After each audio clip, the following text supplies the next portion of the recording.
So I'm Diane Barrett. I'm with the BE Collection, and I'm here today with Mary Newcombe. And it is November 1st, 2022, the day after Halloween. So thank you for being here, Mary. And if you could say your occupation. My occupation is retired. No, everybody Quite says enjoy that. How about before that, retired? How long have you been retired?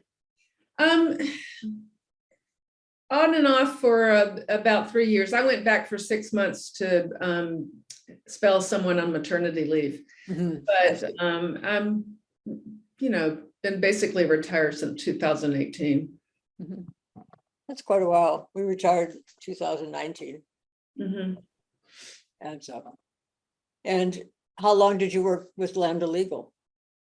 Oh, not that long. I mean, I worked for a long time as a cooperating attorney. I worked in the office for about 3 years. I helped found the West Coast Regional Office of Lambda. Are you from the West Coast? No, I grew up in North Carolina. Really? So we interviewed a lot of women from South Carolina, but not North Carolina.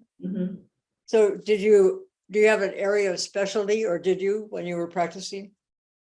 I practiced mostly in litigation. I always did pro bono work on the side, mostly for Lambda and the ACLU. But,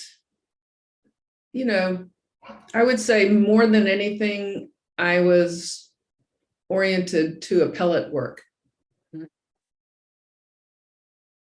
How did you happen? I don't know if we've mentioned that you're an attorney. Oh, sorry. That's okay. I was just thinking. So, not anymore. I've resigned my bar. I haven't resigned it. I've gone inactive. Right. You don't let go of those licenses. No, I can reactivate it if I need to. That's right. And you never know. So it's good to keep it. So how did you become assigned? Were you lead counsel for this trial with Greta Kammermeyer? Well, let me give you some context, because I think that the story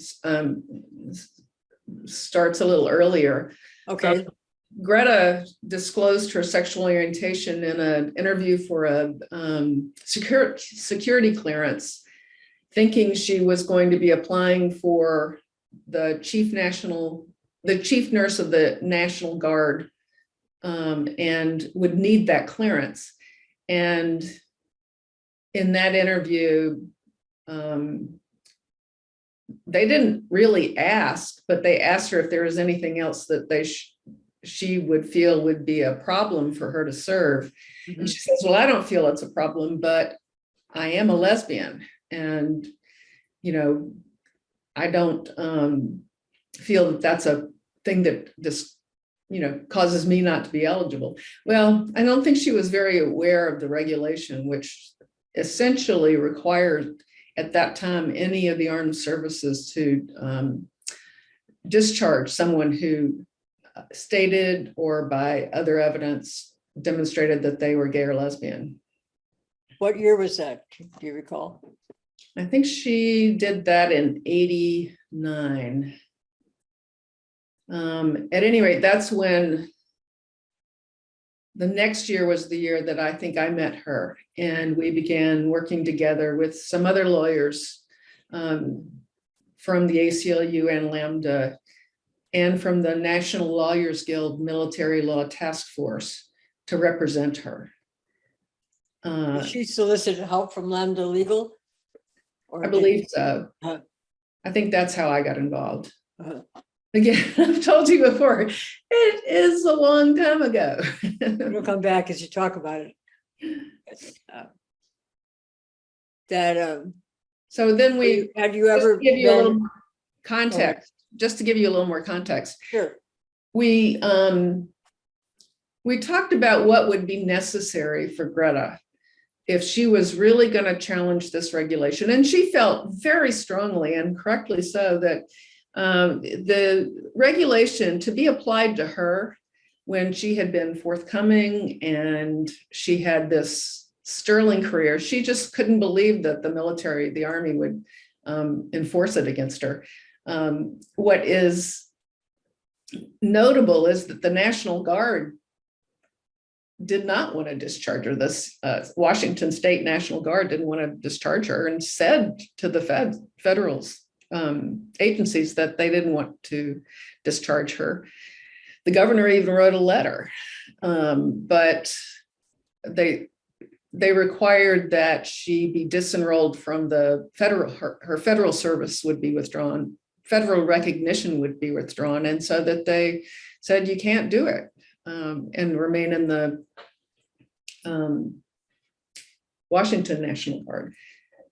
The Washington National Guard, Washington State National Guard just dragged their feet for as long as they could to prevent her from being discharged.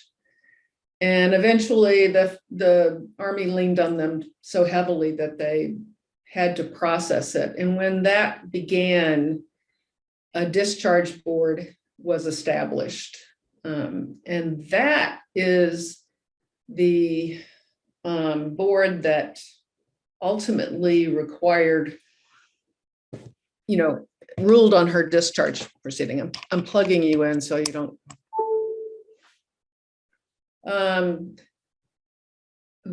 That board was the one headed by Patsy Campbell, who at the time we had no idea that she was a lesbian. Greta knew of her from her work, had immense respect for Patsy, and knew that Patsy, this was a hard thing for any woman to do, but she never knew that Patsy was a lesbian. Mm-hmm. Have you had an opportunity to look at Patsy's interview with us? No, but I've been in many interviews with Patsy, so I kind of know her story.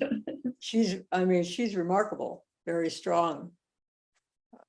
So she was, both these women and their partners just have been so committed to themselves, who they are, what they are doing, and their life. They're with each other. It's been very impressive. I picked the county hospital because both the women, the main characters, Greta and Patsy, were nurses, and I'm a nurse. So this is where I worked when I came to California. Oh, that's great. Right. So all those nurses get in there. Pretty strong-willed, I will say. So that probably was an asset for you, I would think. Maybe a problem sometimes too, but it's hard to wait when there's anything legal going on, what represents you.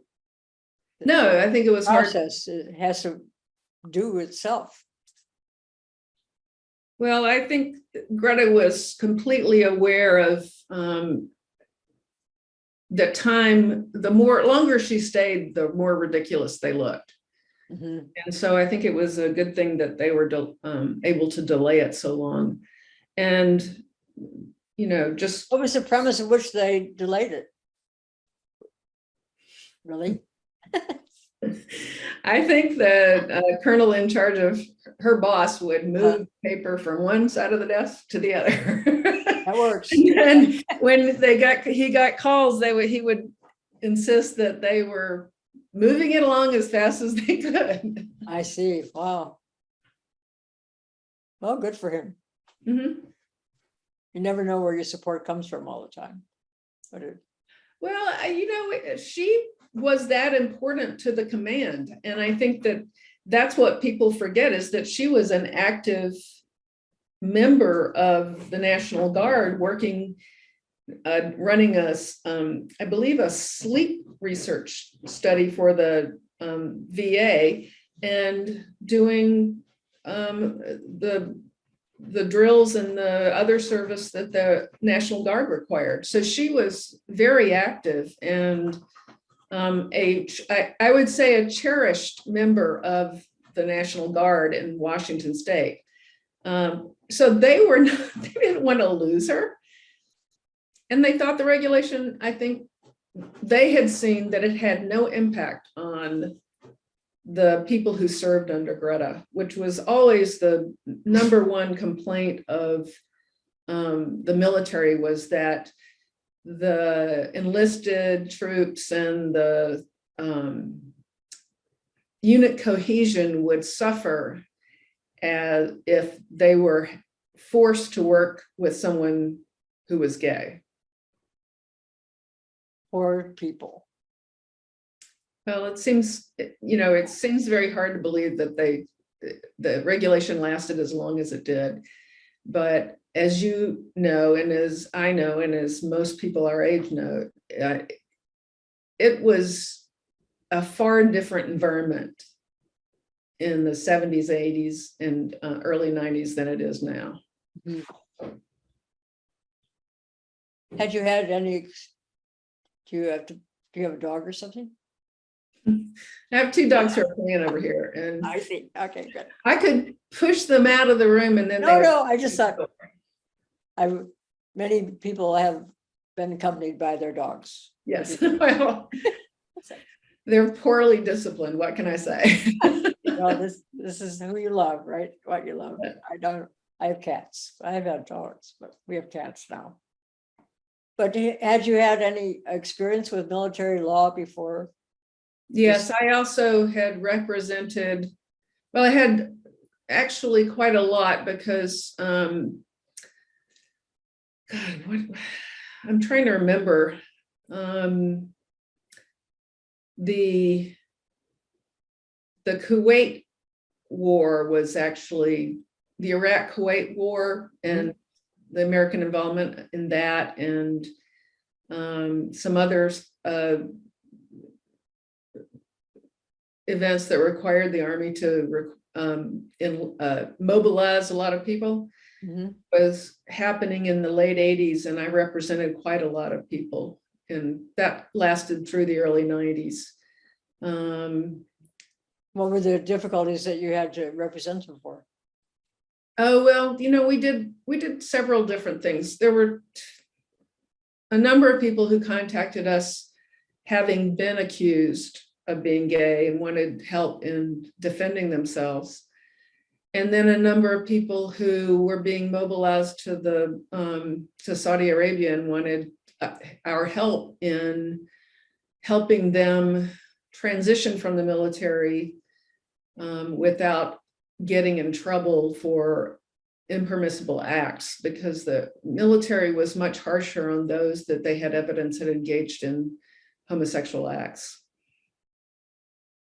I was counseling. I counseled some men who had been discharged. It was amazing to me the means that they determined that they were gay. I mean, it was just the fact that we were paying the salary of somebody that was looking at letters. And, I mean, a lot of devious activity. It's incredible. And then I also had represented a woman named Dusty Pruitt, who had been a captain in the National Guard, or no, the Army Reserve, and who then, she was also a pastor in the Metropolitan Community Church. And she gave an interview to the LA Times about her pastoral duties. And in passing, mentioned that she was a member of the Army Reserves. And the reporter included that in the story, and that ran in the LA Times. And Dusty was then notified that she was being called to discharge proceedings. She had just had immediately before that happened, she had just been promoted to major, and it hadn't come through yet. So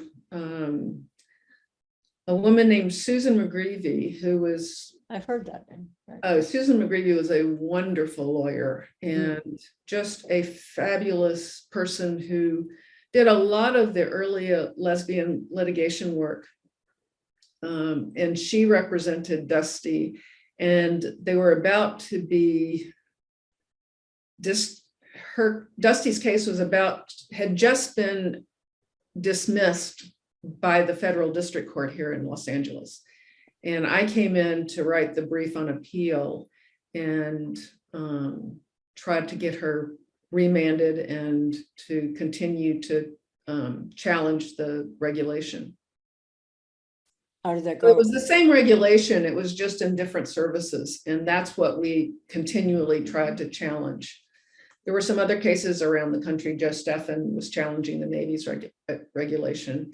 There had been people before us who had challenged the regulation, but none of them had won. And so, you know, it was a time when, and in Dusty's case, the district court said, we don't need to even look at any evidence of why she's being discharged. Simply the fact that she is a lesbian, as she disclosed in the LA Times, means that she must be discharged. And for us, one of the things we were trying to do at that time was to educate the courts about what it meant to be lesbian or gay, and what, you know, to dispel myths about the impact on someone's competency, on someone's moral fiber. I mean, just you can only imagine It's absurd. how ugly the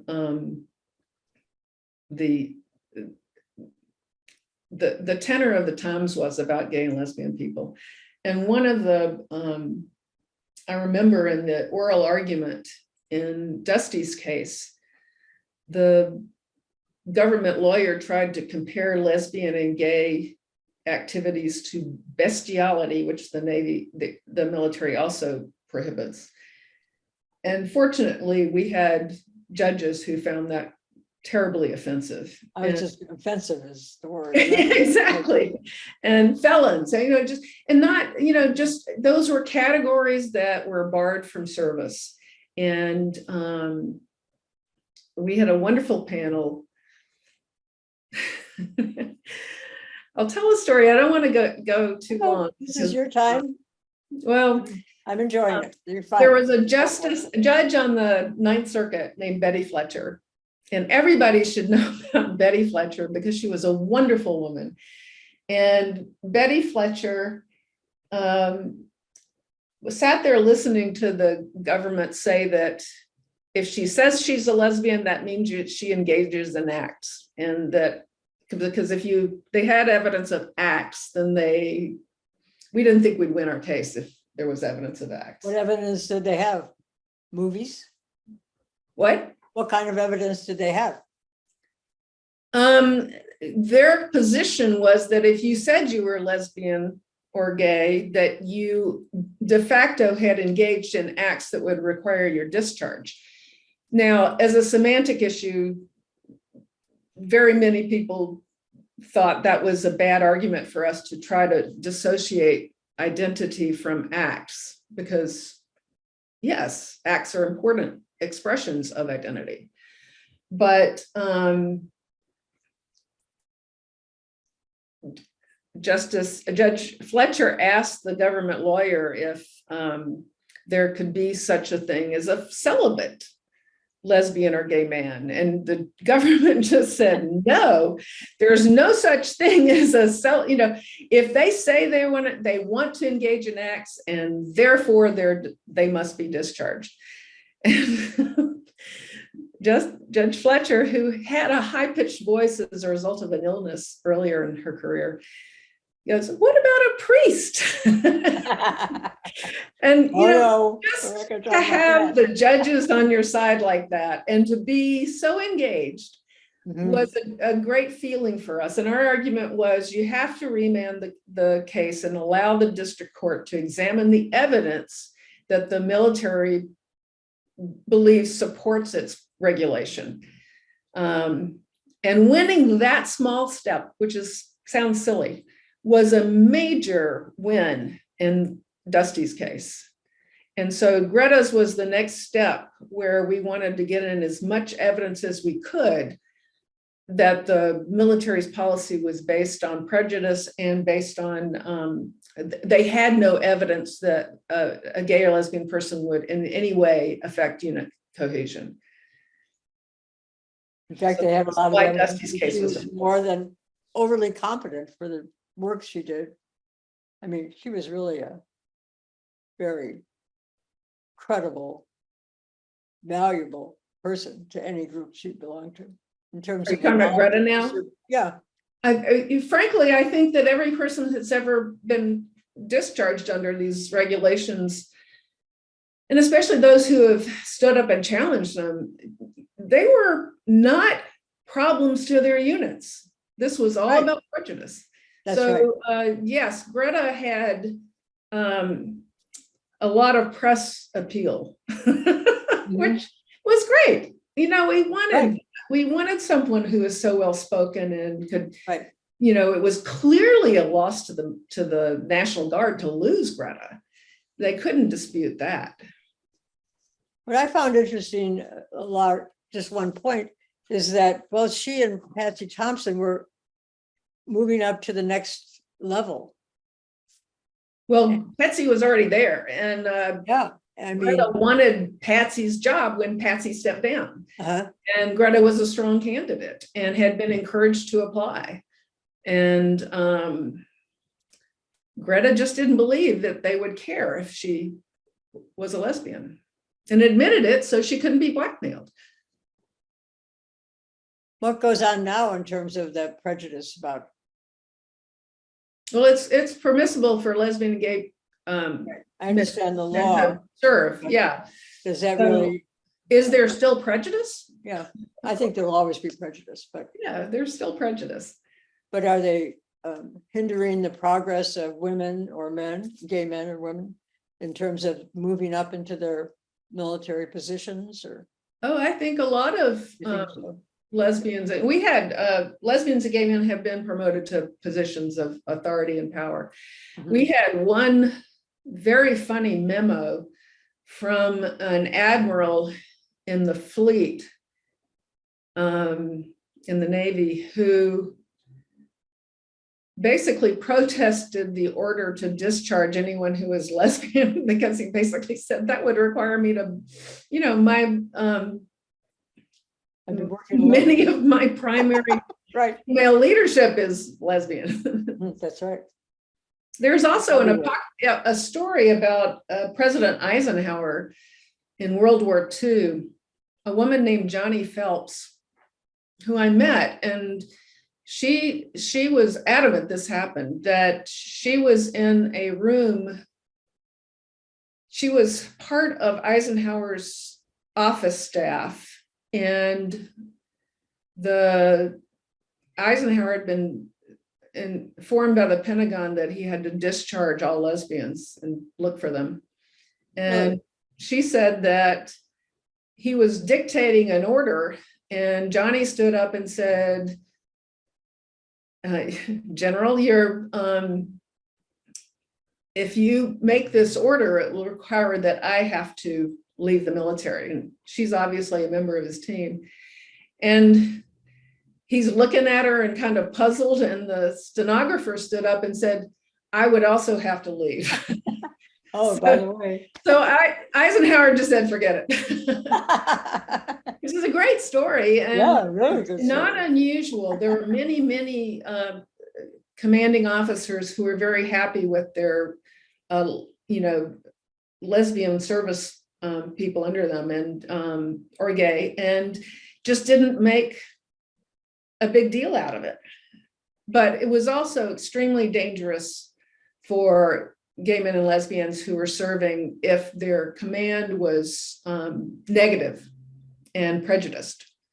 Because a lot of the reasons people got found out, it was because either someone that didn't like them made an accusation, or the command started an investigation.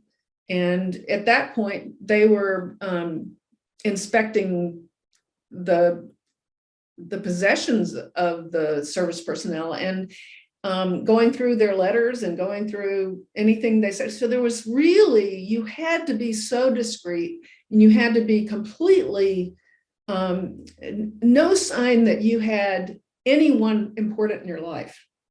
And that's really a horrible thing to do to people, especially when they're serving overseas.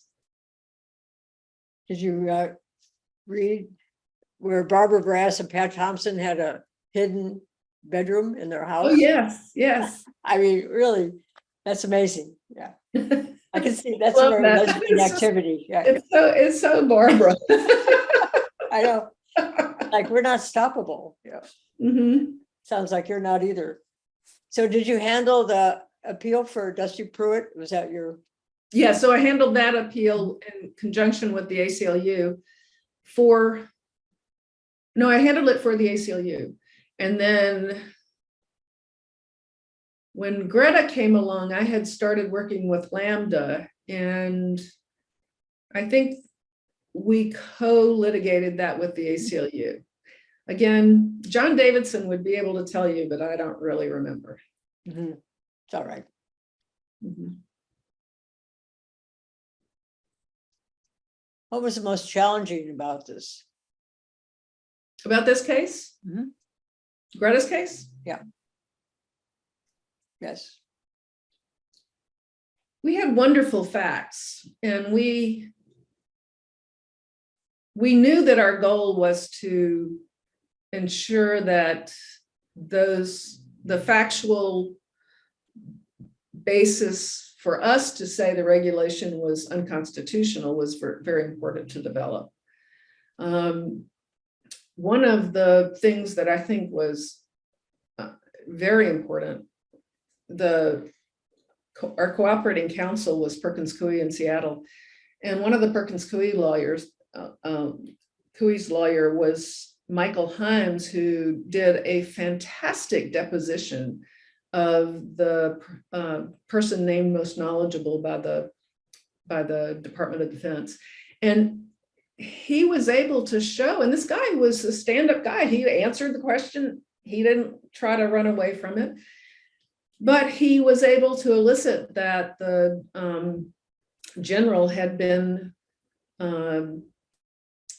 raised in a family, in a community where homosexuality was scorned and reviled, and that at his time at West Point, that they treated gay men, calling someone gay was a horrible slur, and we knew that some people were, and we treated them horribly. I mean, he was willing to answer those questions that showed that prejudice was just woven into the fabric of the military. And so, What was his status? What was his? he was still a general at that time, Okay. John Otgen. I don't think he had been retired, but at any rate, that deposition was gold for us. Right. And we had so many the Rand Corporation had done a study concluding that there was no basis other than prejudice for the regulation. So how did you do the research that brought that information to you? Well, we contacted everybody we could think of, and we had expert witnesses, and we actually, because Patsy Campbell allowed us to do this, and she gave us carte blanche to introduce any evidence we wanted, and she even delayed the hearings until we had everything in place. Mhm. And we called expert witnesses who she allowed to talk with the members of the board to explain both the regulation, that the military had no basis for it, and the nature of prejudice, and the nature that, the kind of the lesbian and gay 101 that we used to do then. And we were very happy with the way the evidence came in. And then at the conclusion, when we knew that the board would have to discharge or recommend that Greta's federal recognition be withdrawn and that she be discharged, we knew that there was no wiggle room in that. Now, Greta still hoped that there would be some kind of recognition that she was too important to let go. I don't blame her. I understand that. But we as lawyers knew that that was just not going to happen. And then Patsy got up and delivered this beautiful speech. She started out by saying that, you know, Greta, I believe you are a great American. I mean, Wow. So Powerful. articulately saying that we would not be discharging you but for this regulation. And we hope that if the regulation is changed in the future, that you will be reinstated. It couldn't have been any better. Mhm. And so we had everything we needed. Had you had any contact with Patsy prior to that? Her presentation? We didn't know her. I know. Greta knew her, but she didn't know really anything know her. personal. Right. So anyway, it went as well as it could. And when we presented all that evidence to the district court, we had the law on our side saying that they had to show a factual basis.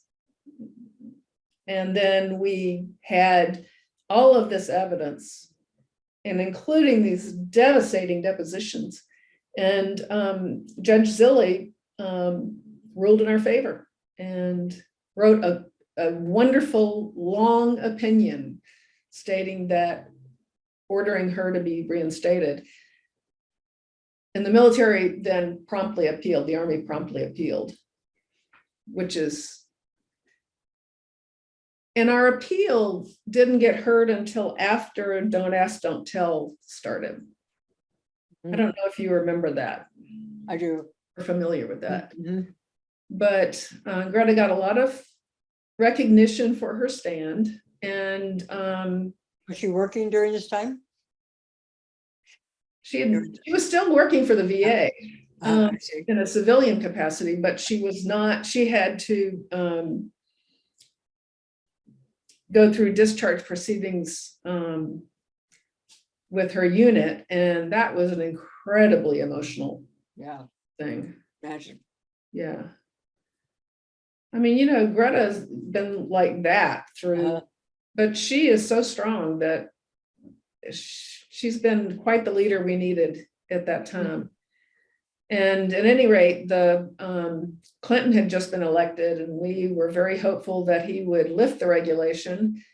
And then, for reasons that I think are nothing more than to take Clinton down a peg or two, Sam Nunn got involved and devised the Don't Ask, Don't Tell strategy.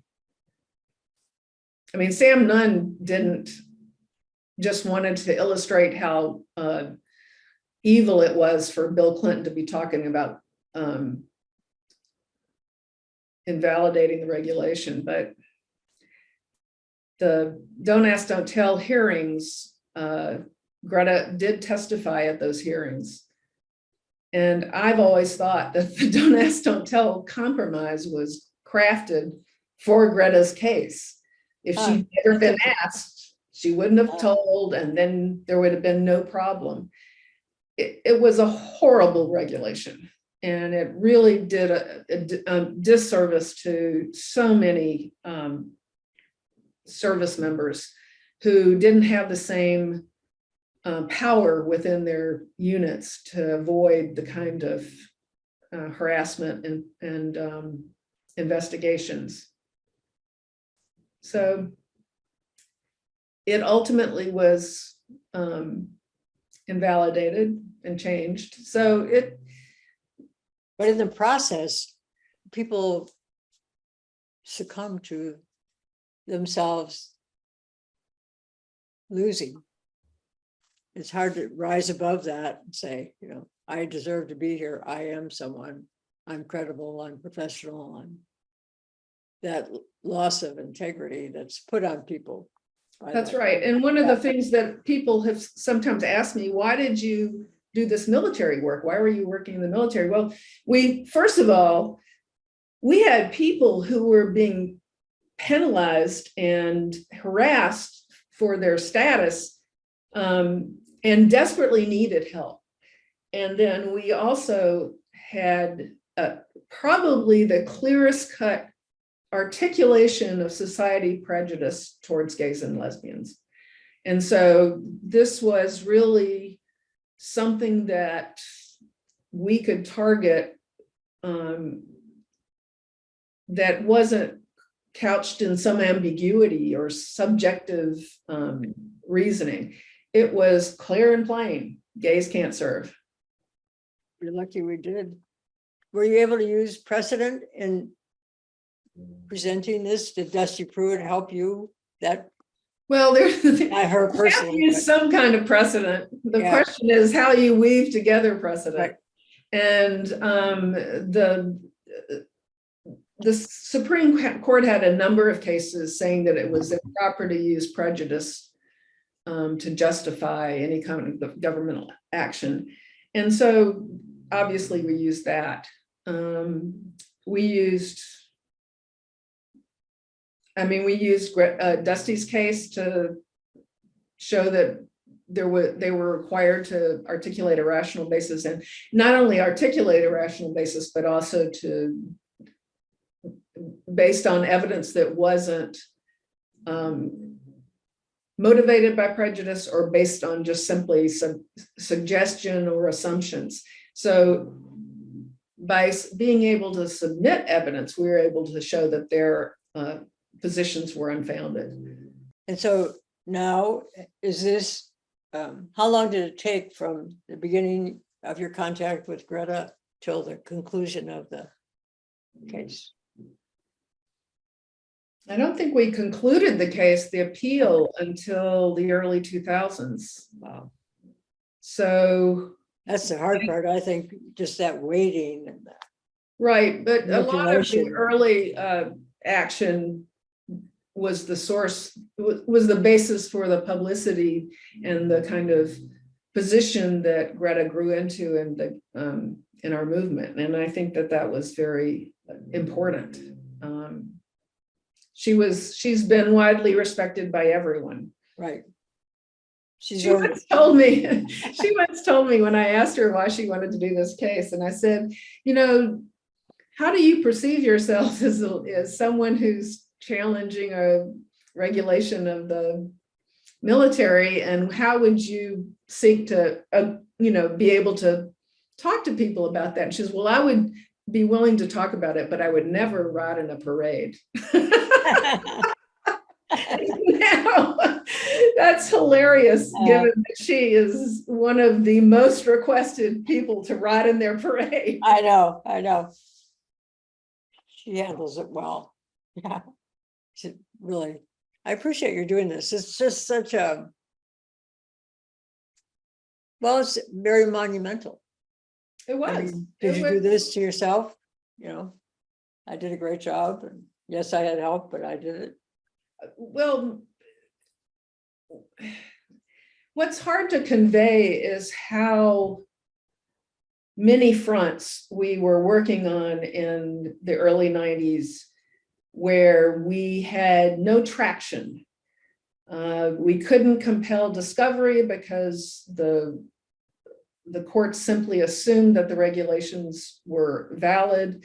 And even in other fields, like, whether if someone was trying to do an adoption, people were banned from adopting if they were gay or lesbian. Right?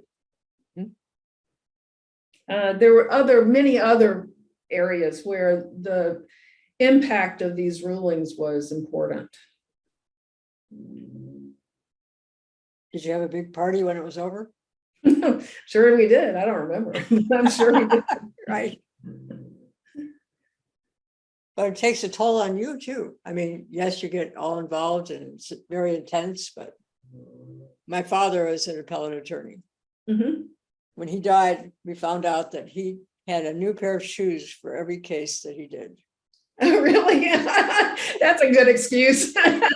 We didn't know that. He left them all in his office, and his partners presented us with all these shoes. Well, I remember when I had to argue the Pruitt case in the appellate court. This is probably something you haven't heard, but there was this wonderful lesbian lawyer named Mary Dunlap. Oh, I don't know. Mary has since died, but she was so fantastic and a wonderful litigator, just so able to describe the tragedy of things with also being really pointed about where the logic of the government fell down. And Mary was selected to argue, it was her case. I don't know if you've ever heard of the gay games. Yes. Okay, well, it used to be the Gay Olympics. Mhm. And the Olympic Committee went after the organizers of the Gay Games or the Gay Olympics and required them, said that you can't use our word, and claimed that the word Olympics was theirs to use and nobody else's. And the obvious motivation was that the Gay Olympics, not the Special Olympics, but the Gay Olympics sullied the name Olympics. Well, we did not win that case in the long run, but an interesting anecdote that people learned through some of the clerks who were clerking for the US Supreme Court at the time. Mary was the person who argued that case in the Supreme Court. And she wore, as most of us did at that time, a very conservative skirt suit, because even, particularly in the East and in places like the Supreme Court, there was so much judgment about women wearing pantsuits. And Mary wore what everybody thought she should wear. And apparently, and this, this just tells you, when the justices convened in their conference room after argument, the first thing that some of them said was that she was wearing pants, wasn't she? Whoa, and the idea that they could completely misstate the way things were based on their inability to see someone as a full person just showed us, and we lost. Mm-hmm. You So lost them. now it's known as the Gay Games. Mm-hmm. And anyway, that's what everybody was asking what I was going to wear for Dusty's argument. So you're going to wear a I had a dress? blue pantsuit that I got a skirt for. Did you get a skirt? Someone said, "Aren't you going to wear stockings?" I said, because I didn't have any. I said, they're old, they're blind, they're never going to know. They never complained about it. So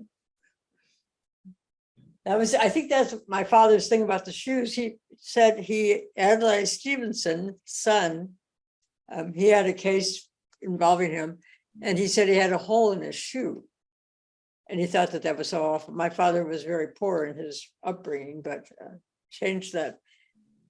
And he thought it was awful that he was in court with this hole in his shoe.